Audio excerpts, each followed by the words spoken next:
Kung hindi ka makakapag-create ng content, pwede kang magsimula warm audience pero hindi mo family and friends. Facebook friends mo. Ads is an investment, hindi siya gastos. The reason why nagkaroon ka ng result kasi naging consistent ka. Attend ka lagi ng training, na matuto ka sa ibang tao. Tapos pangalawa, yung matututunan mo sa kanila, maging consistent ka.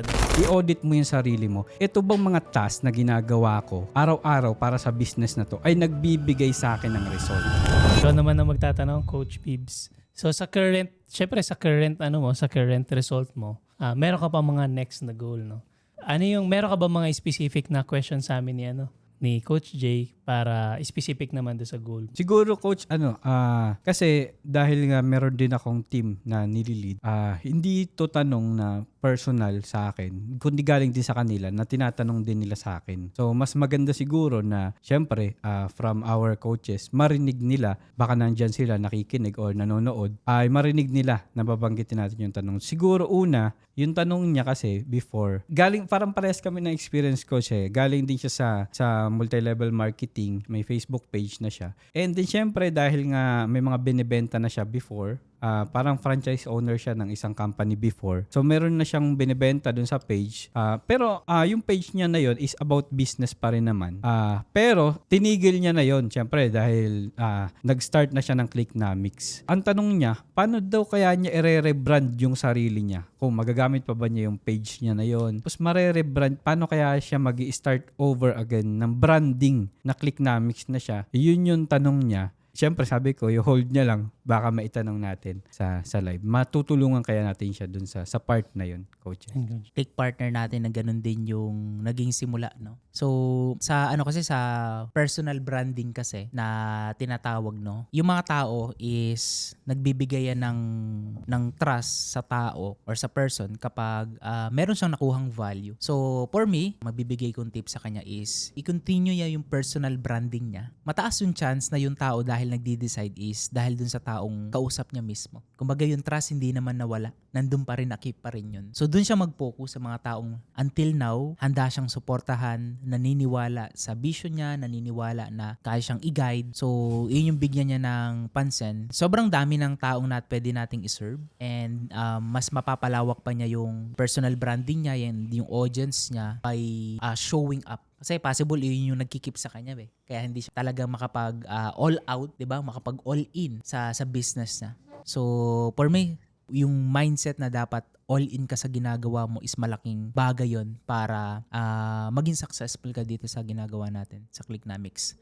And pagdating sa page, no, pwede mo yung kung page name mo naman, sa akin okay lang naman. Kung same page name mo tapos pangalan mo siya, i-keep mo lang siya.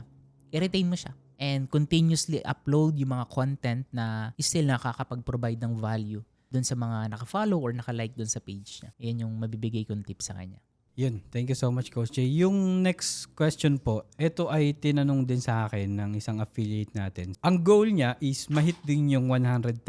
So niya magkaroon ng 100,000. Isa rin siyang empleyado. Kaso meron daw siyang sakit, so nahihirapan daw siya. Yung environment niya, hindi siya sinusuportahan ng family niya sa pagnenegosyo. And then, yung health niya ay hindi rin okay. Meron kaya tayo mabibigay na tip sa kanya para mahit niya pa rin yung 100,000.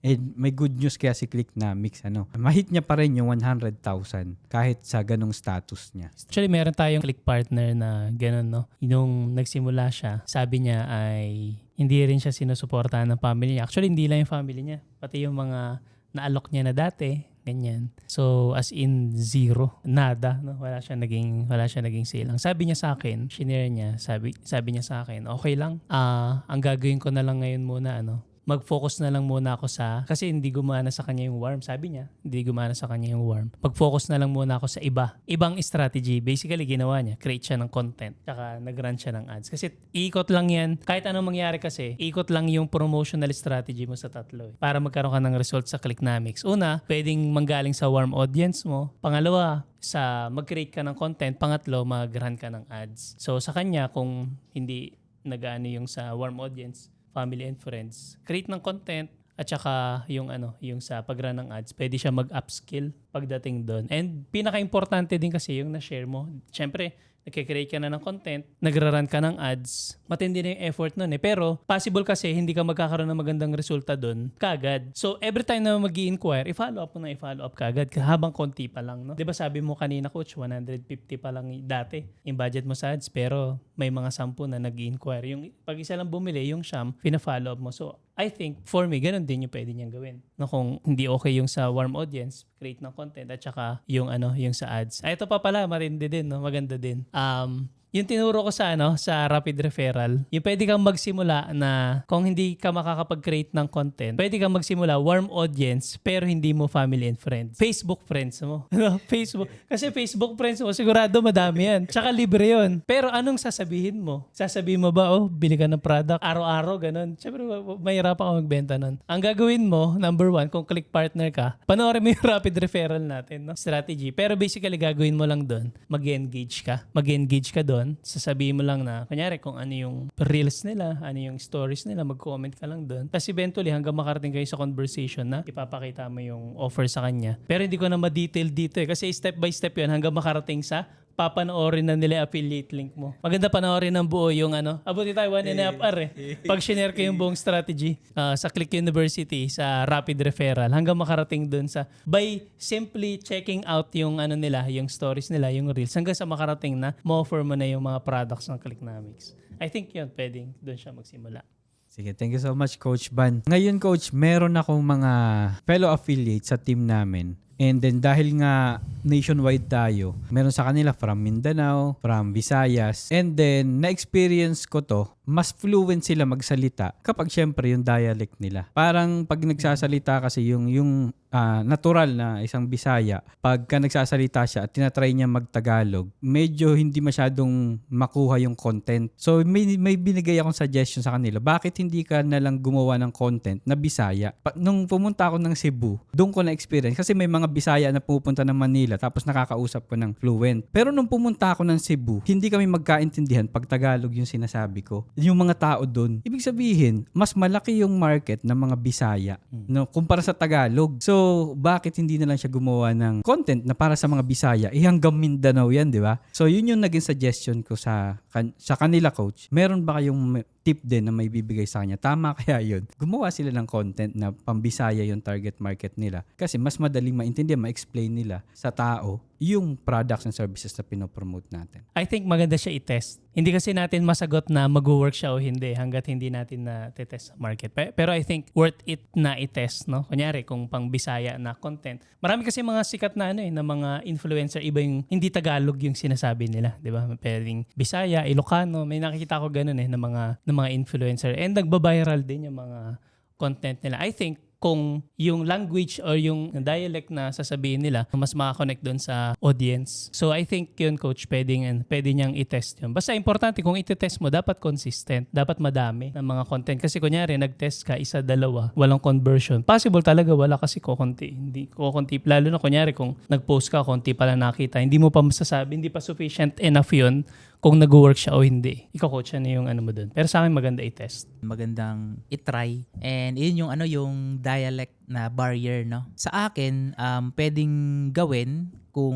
ang target mo sa Bisaya and kung doon ka lang naman sa Bisaya, yung mga Facebook friends mo, mga Bisaya din. So yung mga content mo, pwedeng majority is mga same language yung ginagamit. Ayan, yun yung pwedeng gawin. And ang maganda sa paid advertising naman, kung magta-target ka sa Visayas, Mindanao, pwede kang mag-run ng ads na yung video na gagamitin mo is Bisaya. So pwede talaga nilang subukan yan. And mag-work siya. Mag-work siya, I believe. Kasi yung dialect and then yung communication na binibigay mo sa kanya is naiintindihan and mas makakatulong siya para makapag-engage. So, as long as maiintindihan ng target market mo, yung language mo, do it. So, pwede ka may Tagalog version ka, meron kang Bisaya version, meron kang English version.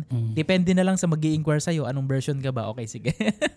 Malalaman mo naman pag nakausap mo siya, di ba? Kung nakakaintindi siya ng Tagalog, okay, Tagalog. Kung nahihirapan siya sa Tagalog na conversation, ito yung send mo na mga video mo. So, yun, magandang strategy yun na pwedeng gawin para hindi ka malilimit sa isang dialect lang. So, may mga question ka din ba? Follow-up questions sa'yo naman sa ginagawa mo, Coach Bibs. Meron ka bang questions na paano ka namin ma-help? paano na ka namin matutulungan na ma-achieve yung mga next goal mo? Siyempre dahil alam ko rin na naging part din kayo ng iba't ibang community before and nag-lead din kayo ng team. Kasi kung sa bilang ng team ay kung saan 100 na kami. Pero kapag meron kaming sort of huddle or meeting para pag-usapan yung strategy namin, hindi lahat uma-attend. So normal ba yung ganun? Or kailangan ba i-reach out ko pa sila lahat? Personally, and then tumutok na lang ako dun sa mga nag-a-appear during huddle meetings, mga ganun. Yan. So, magandang question yan, Coach Bibbs, no? Pagdating sa level mo, no? Nag-lead ka ng team. Actually, naranasan ko din yan before. Laki ng team ko, umabot ng 3,000.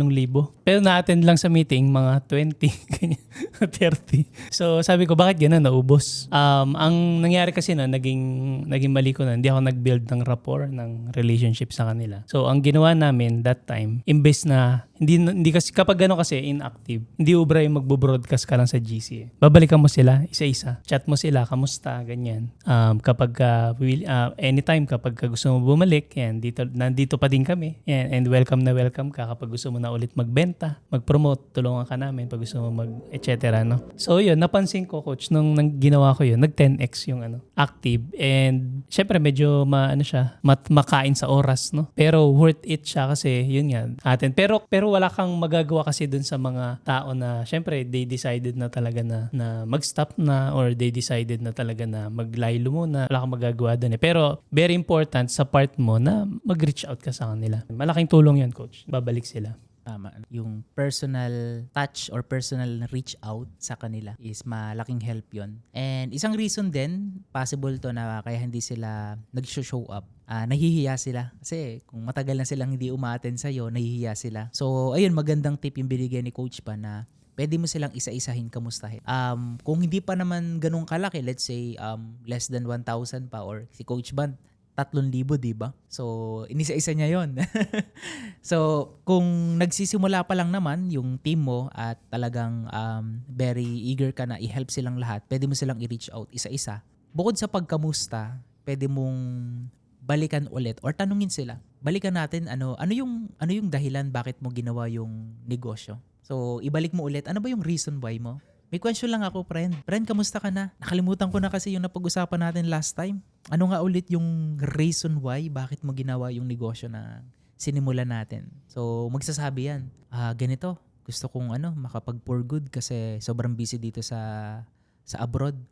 Yun, very limited time kaya nahihirapan akong gawin yung negosyo. So ngayon, nalalaman mo ngayon yung reason why nila. So every time na nag-reach out ka sa kanila, magkakaroon kayo ng conversation, pwede mong ipaalala sa kanila. Kung may kung meron kang help or questions, paano natin ma-achieve yung goal mo na yan, na makapag-for good ka, kauwi ka ng Pilipinas, pagtulungan natin.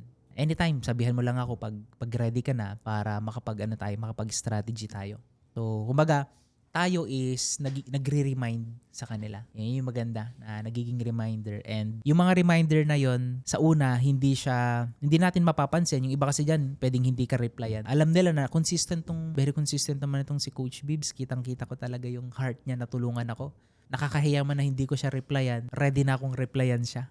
Coach Bib, ready na ako. Help mo ako. Paano ba magsimula ulit? For sure, may mga ganong pangyayari na darating. Ang mahalaga doon, hindi mo sila nakalimutan. Na-remind mo sila personally or na-remind mo sila via kung ano man yung medium na ginagamit mo. May community kayo, may FB group kayo, or sa email. Big help yun. So hindi lang mga cold leads ang pina-follow up, hindi lang mga warm. Pina-follow up din natin yung mga existing customers. Ano naman, Coach? Thank you so much, Coach Jay and Coach Van. Doon naman sa perspective ng pamumuhunan sa business, lalo na dito sa Clicknomics. Siyempre, namumuhunan tayo sa ads. Yung iba siguro nag-warm market din.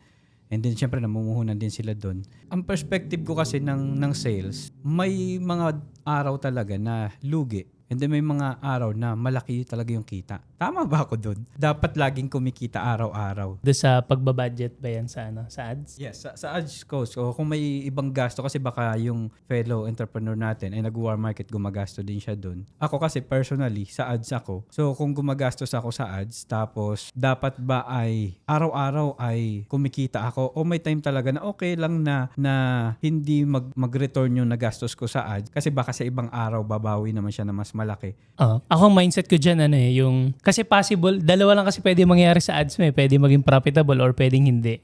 Wala kasing assurance na sigurado palaging profitable. Siyempre, depende sa strategy mo. Pero ako, ang mindset ko dyan, ang iraran ko ng ads, yung amount na kaya kong mawala, kaya kong ipatalo. Hindi ko pwedeng iran ng ads yung pambili ng gatas ng anak ko.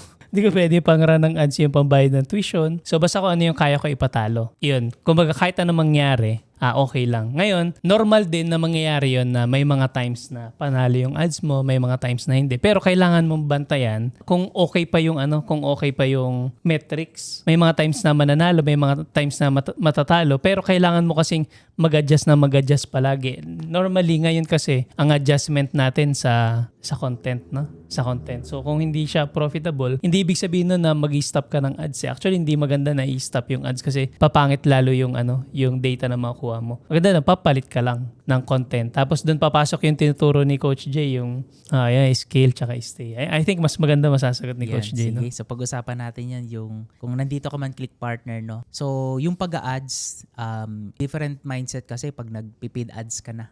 Kumbaga, bago mo pasukin yung ads, dapat ready ka na talaga. Hindi yung parang pagising mo, mag-ads na ako siguro. Sige, ads tayo. So dapat prepare ka and ready ka.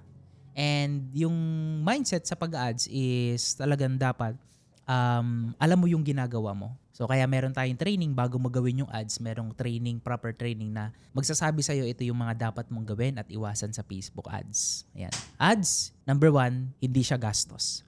Pag inisip mo na ang ads is gastos pag wala akong nabenta, nasayang yung 1K ko, naubos, walang bumili, nakagastos ako ng 1K. So walang effect, no? Pero kung tiningnan mo yung 1K na yon na investment sa business mo, ano yung bumalik kahit wala kang benta? Yung natutunan, 'di ba? Yung mga taong nag-click doon sa website, yung mga taong nag-send nag-message sa page mo, reference din yon na malalaman mo kung right people ba yung mga tao na inquire. Sa ads, after ng ads kasi, lagi nating titingnan na yung ads is amplifier lang siya ng magiging sales natin. So, ang tumutulong sa sales natin, number 1, yung sales process na meron tayo, katulong yan. Pangalawa, yung follow-up system na binibigay natin. Yung tuloy-tuloy na follow-up, especially kapag leads mo na yan. Kung nagli-lead ads ka, dapat yung tuloy-tuloy na email. Kapag send message naman, yung tuloy-tuloy na communication and follow-up sa kanila. It helps yung ads para mas marami yung makakita ng ino-offer natin. Meron pa rin tayong part na dapat gawin. Baka yun yung kailangang i-adjust. And nabanggit ni Coach ba, no, yung mga content. Dito kasi sa Clicknomics, binibigay natin yung mga winning content, winning ad. Kumbaga, maiiwasan nyo na yung testing, di ba? Na gagastos kayo ng malaki pagdating sa testing. Nagbibigay na yung Clicknomics sa mga done for you and winning ad creative na pwede mong i-launch at gawing reference kung ikaw man igagawa ng sariling content. Yan. So basta ang mindset, ads is an investment, hindi siya gastos. And as long as tuloy-tuloy mo siyang ginagawa, tuloy-tuloy din yung learning na natututo ka dun sa ginagawa mo. Kaya later on, ma-appreciate mo na tuition fee lang yung mga maliliit na testing sa ad spend ko. Then later on, babalik yan. Parang pagtatanim lang, no? Tama. Nagtatanim ka lang.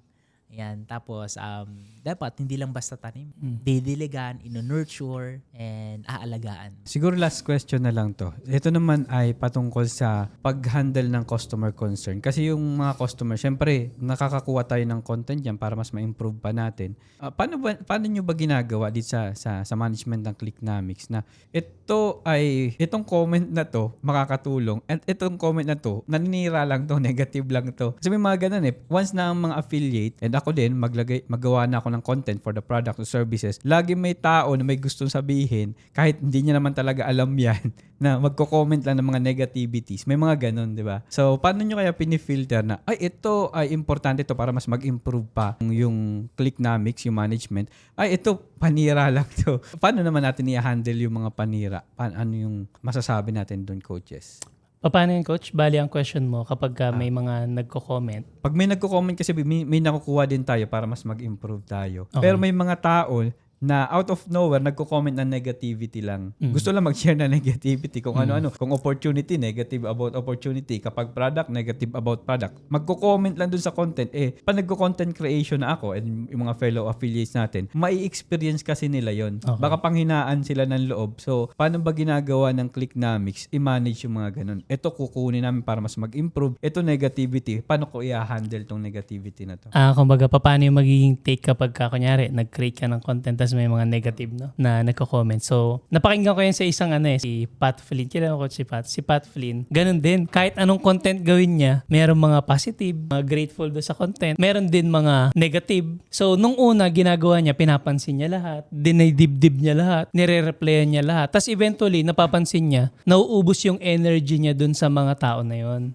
Kumbaga, literal na nagkakaroon siya ng anxiety, nadidrain siya. Pero, binago niya yung approach niya. Ang ginawa niya, nag-focus na siya dun sa mga tao na willing makinig sa kanya, willing na yung kumbaga gusto yung mga ginagawa niya, dun siya nag-focus. Nag-iba yung energy niya, biglang mas lalo siyang natuwa na gumawa ng mga content, mag-provide ng value. Kasi nung time na nag-focus siya doon sa mga negative, tinatamad na siya. Parang, ayoko na to kasi pag kahit anong gawin kong content, kahit maganda, kahit libre, kung ano man, kahit maganda product, laging may hindi sinasabi. So, nung nag-focus siya doon, parang unti-unti parang gusto niya mag-quit. Pero nung nag-focus na siya doon sa mga tao na natutulungan talaga ng mga content niya doon. Actually, isa siya sa pinakasikat na ngayon nagkikreate ng podcast sa buong mundo.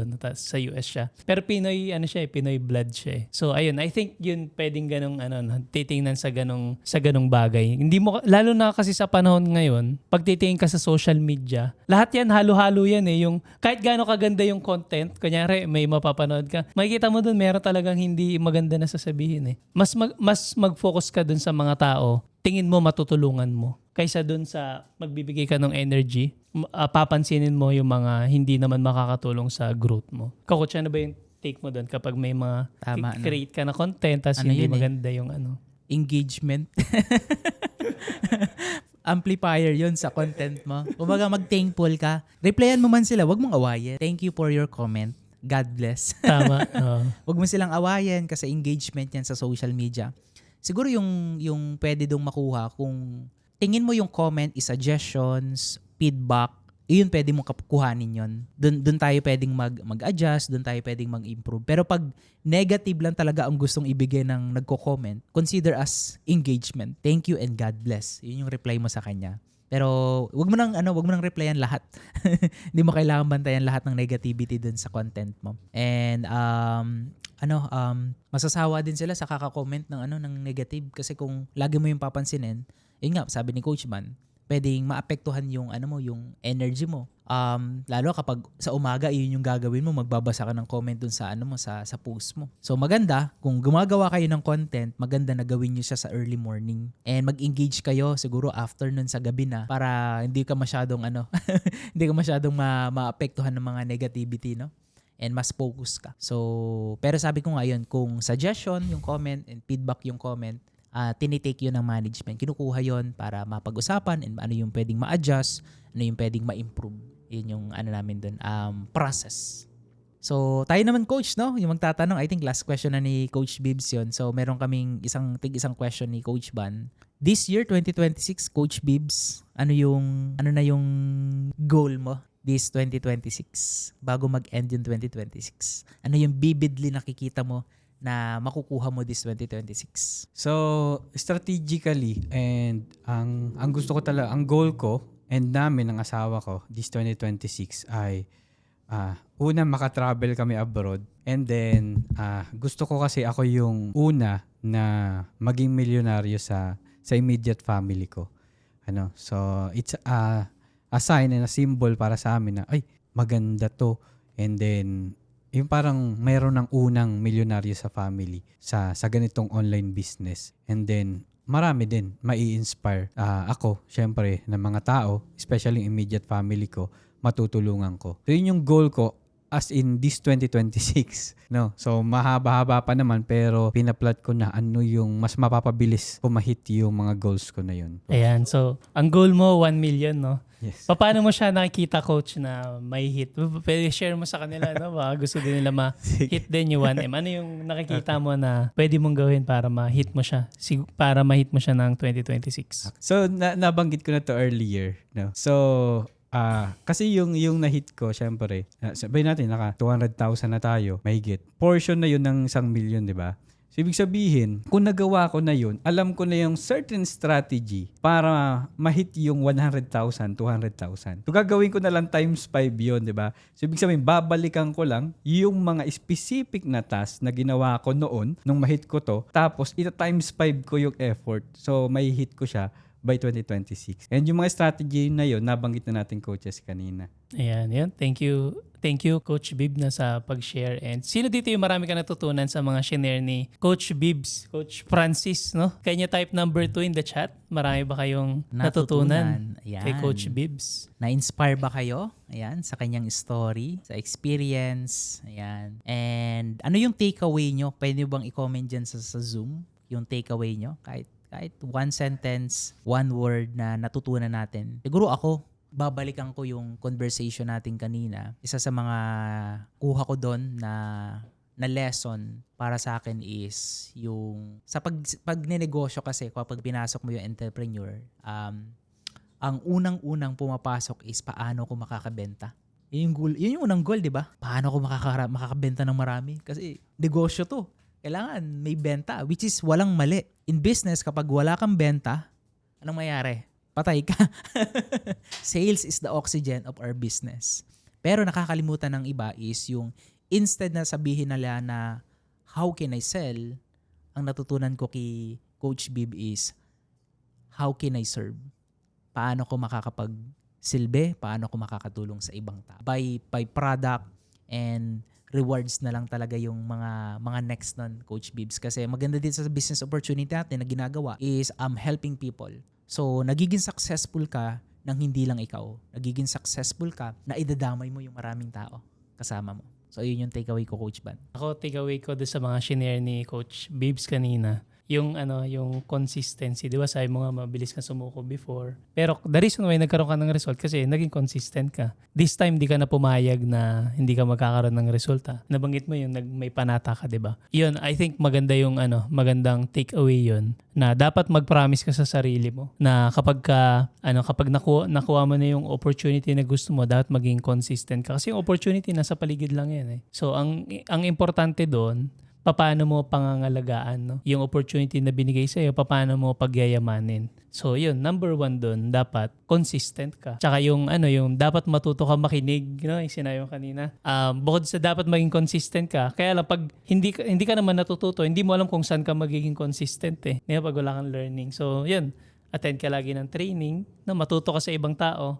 Tapos pangalawa, yung matututunan mo sa kanila, maging consistent ka doon. And yun, eventually, makuha mo yung result na gusto mo. Ayan yun. Thanks so much, Coach Bib, sa no? Yan. Any last word na gusto mong ibigay sa community natin, Coach Final Bibs? message. So sa lahat to, sa mga nanonood sa atin, ito yung masishare ko lang sa inyo para mas mapabilis yung gusto nyo ma-achieve. Siguro aralin nyo yung sales process. So importante na ma-attend tayo ng training. Yung proseso, paano ba kumita? Diba? Marketing, yung pag-close ng clients and customer, ginagawa na ni Clicknomics yun eh. Gagalingan na lang natin sa marketing. Pero importante din yung sales audit. So, lahat ba ng ginagawa mo patungkol sa business na to ay nagbibigay sa'yo ng result? Ilista mo yun, di ba?